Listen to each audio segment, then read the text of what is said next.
Hey guys, Malachite here. Sorry, I thought the camera was gonna fall off. I can't wait till I get my tripod. Anyway, a friend of mine on Facebook posted this, and I just thought it was the coolest poem. So I wanted to read it.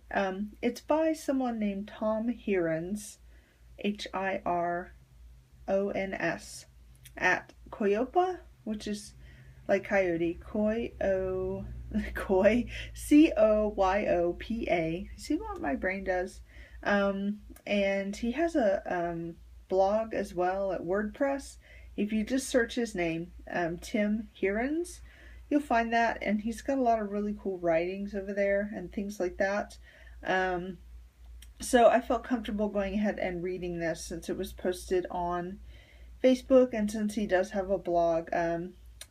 So I felt comfortable reading this. It is his work, not mine. I wish I could write this well. So it's a little strange, but I wanted to share it.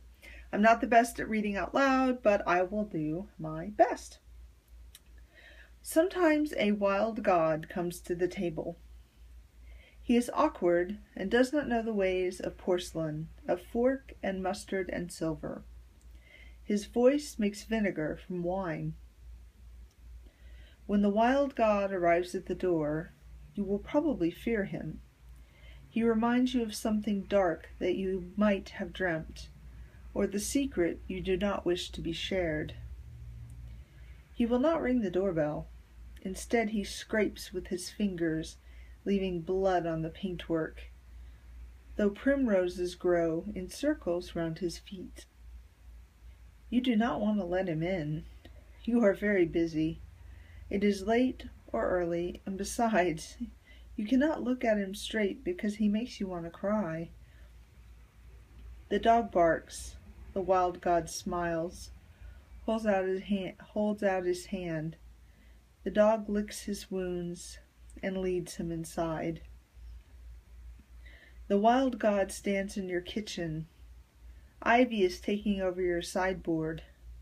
Mistletoe has moved into the lampshades, and wrens have begun to sing an old song in the mouth of your kettle. I haven't much, you say, and give him the worst of your food. He sits at the table bleeding. He coughs up foxes. There are otters in his eyes. When your wife calls down, you close the door and tell her it's fine.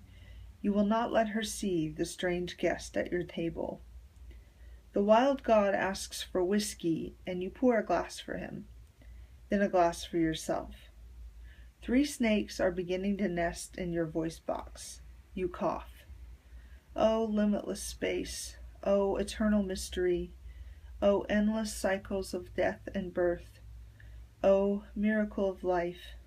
Oh, the wondrous dance of it all. You cough again. Expectorate the snakes and water down the whiskey, wondering how you got so old and where your passion went. The wild god reaches into a bag made of moles and nightingale skin. He pulls out a 2-reeded pipe, raises an eyebrow, and all the birds begin to sing. The fox leaps into your eyes. Otters rush from the darkness. The snakes pour through your body. The dog howls, and upstairs your wife both exults and weeps at once. The wild god dances with your dog. You dance with the sparrows. A white stag pulls up a stool and bellows hymns to enchantments. A pelican leaps from chair to chair. In the distance, warriors pour from their tombs. Ancient gold grows like grass in the fields. Everyone dreams the words to long-forgotten songs. The hills echo, and the gray stones ring with laughter and madness and pain. In the middle of the dance, the house takes off from the ground. Clouds climb through the windows. Lightning pounds its fist on the table. The moon leans in through the window. The wild god points to your side. You are bleeding heavily. You have been bleeding for a long time, possibly since you were born. There is a bear in the wound. Why did you leave me to die? Asked the wild god, and you say, I was busy surviving. The shops were all closed. I didn't know how. I'm sorry. Listen to them. The fox in your neck, and the snakes in your arms, and the wren and the sparrow and the deer. The great unnameable beast in your liver and your kidneys and your heart. There is a symphony of howling, a cacophony of dissent.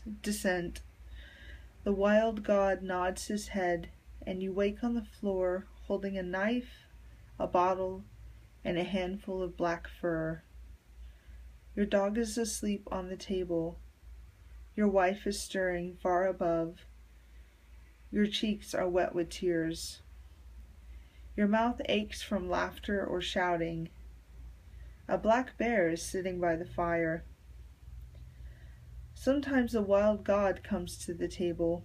He is awkward and does not know the ways of porcelain or fork and mustard and silver. His voice makes vinegar from wine, and he brings the dead to life.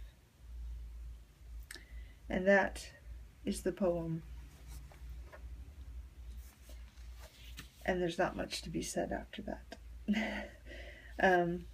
I hope you enjoyed it. And again, it is by Tom Hirons. And go check out his blog and his website. And blessed be everybody. Bye.